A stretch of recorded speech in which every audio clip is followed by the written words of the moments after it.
घंटों की बारिश के बाद शहर के हर कोने में सिर्फ और सिर्फ पानी नजर आ रहा है। दरअसल हैदराबाद में चंद दिन के धूप भरे मौसम के बाद आज मंडे के दिन 4 अगस्त को आसमान पे काले बादल छा गए और अचानक से एक जबरदस्त बारिश का सिलसिला शुरू हो गया। आज की बारिश खाली हल्की फुल्की बूंदे नहीं थी, बल्कि बिजली के चमक के साथ जोरदार गरज और तेज हवाओं के साथ हुई, जिसने पूरे शहर का नक्शा ही बदल दिया। अक्सर हैदराबाद के लोग मानसून में इस तरह की बारिश के लिए तैयार रहते हैं, लेकिन इस दफा की बारिश कुछ ज्यादा ही शिद्दत वाली थी। दोपहर के 3:30 बजे से लेकर शाम के 6 बजे तक लगातार बारिश ने शहर के मुख्तलिफ इलाकों को अपनी लपेट में ले लिया। कई रास्ते बंद हो गए तो कई कार पानी में आधी डूब गई। बंजारा हिल्स से लेकर जुबली हिल्स, अलवार, हकीमपेट, कोकटपल्ली, सोमाजीगुड़ा, लकड़ी का पुल, अमीरपेट और यूसुफगुड़ा जैसे इलाके इस तूफानी बारिश का मरकज बन गए। लोगों ने सोशल मीडिया पर वीडियोस और फोटोज डाल के दिखाया कि किस तरह पानी ने उनके घर के अंदर तक रास्ता बना लिया। कुछ जगहों पर तो ड्रेन्स इतने फ्लो ओवर हो गए कि गटर का गंदा पानी सड़क पर आ गया। तो गटर का जो काला पानी रहता, काला पानी बोले तो विराट कोहली पीता, सो काला पानी न होता है। गटर का जो अपने पास काला पानी पूरा निकलता, सब जगह बारिश पड़ने के बाद साफ पानी दिखता, लेकिन अपने पास काला नहीं तो बिस्किटी कलर की वटवटी पानी वाली चाय दिखती। ऐसा दिखता कि दूध कम डाल दिया चाय में बोले जैसा। दूसरे जगहों पे पानी पड़े तो मट्टी की खुशबू आती। मट्टी की खुशबू सुनने के वास्ते हम लोग बचपन में घरों से निकलते थे। अब बारिश का पानी पड़ते कि मोरियों की गटारा ऐसा भर जा रहे, उसके ऊपर जो ढक्कन ये लोग लगाते उन्हें ऐसा ना चला कब निकलूं मैं बोल के। अब उसके बाद वो ढक्कन को ढकल के जो पानी काला निकलता और उसके बाद जो बदबू पूरा फैलती, नाक के कीड़े मर जाते बड़े भाई। मौसम सुहाना है लेकिन मोरियों में से निकलता सो गंदा पानी है। बाहर निकल के खुशबू सुन लिया तो बीमार पड़ जाते, लेके जाके डॉक्टर को डाल देना पड़ता पैसे। डॉक्टर तो मौसम को देख के खुश हो जाते, अरे भाई क्या जबरदस्त ठंडा मौसम है, जाके जल्दी क्लिनिक खोल के बढ़ जाना बोलते। अब लोगों को कुछ भी बोले तो नाराज होते, इससे ज्यादा नहीं बोल सकते अपन लोगों को। तो वेदर एक्सपर्ट बालाजी के मुताबिक अगले चंद घंटों में हैदराबाद के मुख्तलिफ हिस्सों में 50 mm तक पानी होने का अंदाजा है। ये लोग अंदाजा लगाते हुए खाली पड़ता नहीं पड़ता ये अल्लाह बेहतर जानता है। इससे पहले तो स्कूलों को छुट्टियां दे दिए थे, फुल तूफानी पानी पड़ता बोल के एक भी बूंद नहीं गिरा, जब फुल धूप निकली समझो। तो और अब इस अलर्ट को एक्सटेंड करते हुए 9 अगस्त तक की वार्निंग दी गई है। आज के बाद ये अलर्ट इस वजह से दिया गया है, कई को बोले तो IMD का कहना है कि अगले कुछ दिनों में तेलंगाना के आसपास के इलाकों में, खास करके रंगारेड्डी और मेडचल मलकाजगिरी डिस्ट्रिक्टों में दनादन पानी पड़ने वाला है समझो। गरम कमल उड़ेगा, घर में बैठ के गरम गरम चाहिए ना तो गरम गरम कॉफी पी लेना, बाहर नहीं निकलना। तो ये डिस्ट्रिक्ट हैदराबाद के क्लाइमेट पे काफी असर डालते हैं, इसलिए ये बारिश शहर के अंदर भी मस्जिद, वाटर लॉगिंग, ट्रैफिक जाम और बिजली के मसाइल पैदा करती समझो। म्युनिसिपल और इलेक्ट्रिसिटी डिपार्टमेंट को स्टैंड बाई पे रखा गया है। कई को बोले तो इमरजेंसी में फौरन रिस्पॉन्स करना, बल्कि इस दफा की बारिश ने शहर का ट्रैफिक सिस्टम तबाह कर दिया है। बड़ी बड़ी रोड जैसे पंजागुट्टा, तारनाका, कैताबाद और रमनतापुर जैसे पर ट्रैफिक 2 से 3 घंटे तक बिल्कुल रुक गई। रोड नहीं दिख रहे थे, खाली नदियां दिख रहे थे। बड़े भाई अगर ऐसी पानी पड़ते रहा ना तो गाड़ी बेच दे के अपन को किश्ती दे देना पड़ता समझो।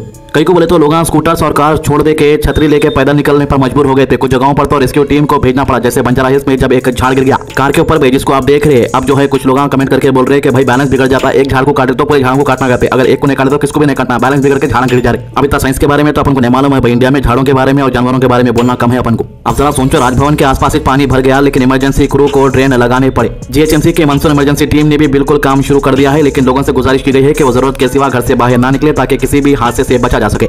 और जब शहर की हालत ऐसे है तो सियासत का सीन भी अपने रंग में आता है। जुबली हिल्स के इलाके में कुछ औरतें सड़क पर उतर आई और इन्होंने मिनिस्टर विवेक और मेयर गदवर विजयलक्ष्मी के कैंपेन करने से रोक दिया। इनका कहना था कि हमें कोई स्कीम नहीं मिल रही है। देखो भाई, कांग्रेस के जो स्कीमा है ये बहुत अच्छी स्कीमा है अगर से सही से इंप्लीमेंट करे तो, लेकिन जो बीच में के लीडर है, जो बीच में के लोग हैं, लीडर भी नहीं बोल सकते, जो बीच में के लोग हैं ये लोग आवाम तक वो स्कीमों को पहुंचने नहीं दे रहे। अब वो क्या घोटाला हो रहा नहीं बोल सकते, वो स्कीम का फायदा लोगों को नहीं पहुंच रहा, लोग नाराज हो जा रहे। अब जब वो लीडरों के पास जा रहे तो लीडर बोल रहे कहते जाकर रेवंत रेड्डी से बात कर लो, बोल रहे कहते। ये लोग मिनिस्टर से यही पूछ रहे कि स्कीम के बारे में जब हम बात कर रहे तो ये लोग बोल रहे रेवंत रेड्डी को जाके पूछो।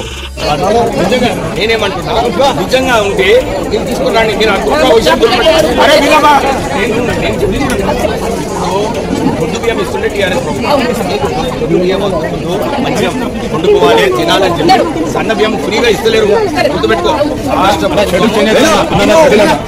जुबली हिल्स असेंबली सीट के लिए कांग्रेस टिकट की रेस अब गर्म होते जा रही। खैताबाद के एमएलए नागेंद्र ने खुद को इस सीट के लिए कैंडिडेट डिक्लेयर कर दिया। इनका कहना है कि अगर जुबली हिल्स से इन्हें टिकट दिया गया तो ना सिर्फ यहां से जीतेंगे बल्कि अगर जरूरत पड़े तो खैताबाद से भी सीट जीत के दिखाएंगे। ये सब डेवलपमेंट सुप्रीम कोर्ट के फैसले के बाद आया है, जिसके अंदर 10 कांग्रेस के एमएलए को डिफेक्शन करके दूसरी पार्टी में चले गए। उनके खिलाफ एक्शन का रास्ता खुला है। अगर असेंबली स्पीकर इस एमएलए के खिलाफ एक्शन लेते हैं तो हैदराबाद में 10 जगहों पर बाई इलेक्शन हो सकते हैं, जिसमें खैताबाद भी शामिल है। अब स्पीकर के ऊपर समझो पूरा मामला, असेंबली स्पीकर के ऊपर। तो नागेंद्र ने कांग्रेस हाईकमांड को मैसेज दिया है कि वो जुबली हिल्स शिफ्ट होने के लिए तैयार है और यहां से इलेक्शन लड़ने के लिए भी, क्योंकि इससे पहले जो मिनिस्टर है अपने कांग्रेस पार्टी के तेलंगाना की, उन्होंने बोल दिया कि जो भी जुबली हिल्स की टिकट लेने वाला है उन्हें जुबली हिल्स का रहना बोल के। इसलिए ये जो खैताबाद के नागेंद्र है इन्होंने बोल रहे कि मैं जुबली हिल्स में शिफ्ट होने के वास्ते तैयार हूं, अगर से मेरे को टिकट मिले तो। इन्होंने बोल रहे कि जुबली हिल्स की सीट भी जीत के दिखा। तो इनका कहना है कि ये दोनों सीट जीत के कांग्रेस को मजबूती देंगे। एक तरफ जो है शहर बारिश से जूझ रहा है, सड़कें बंद है, लोग परेशान है, तो दूसरी तरफ सियासत अपना खेल खेल रही है। सियासत कभी भी नहीं रुकती समझो, चाहे मौसम कैसा भी रहो। और जब इलेक्शन का टाइम आता तो मौसम को नहीं देखते लीडर, जहां हर लीडर अपनी सीट पक्की करने में लगे हुए हैं। लेकिन असली सवाल यह है कि इन सब डेवलपमेंट्स के बीच आम आदमी कहां पर खड़ा हुआ है। तो अगले कुछ दिनों में अगर बारिश इसी तरह चली तो शहर के हालात और भी खराब हो सकते हैं, इसलिए अवेयरनेस और अलर्ट रहना सबसे जरूरी है।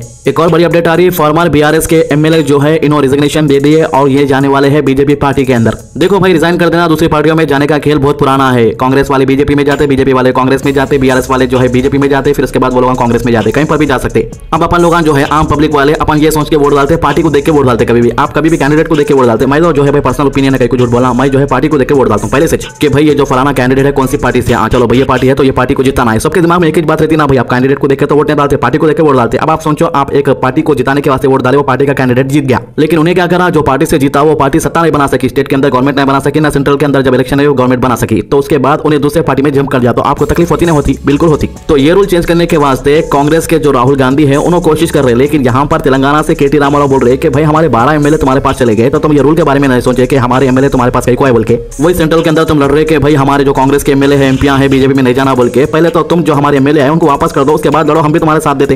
केटीआर की बात भी गलत नहीं है, लेकिन यह सियासत है। सियासत में जो पार्टी को जब फायदा मिलता है तो पार्टी वो खामोश हो जाती, समझो, चाहे उनकी पार्टी स्टेट में रहने दो या सेंट्रल में रहने दो। अब अपना काम है हकीकत आप तक पहुंचा देना, तो सारी अपडेट आप तक पहुंच गई। इसलिए हमारे चैनल को सब्सक्राइब कीजिए और वीडियोस को ज्यादा से ज्यादा शेयर कीजिए। अल्लाह हाफिज।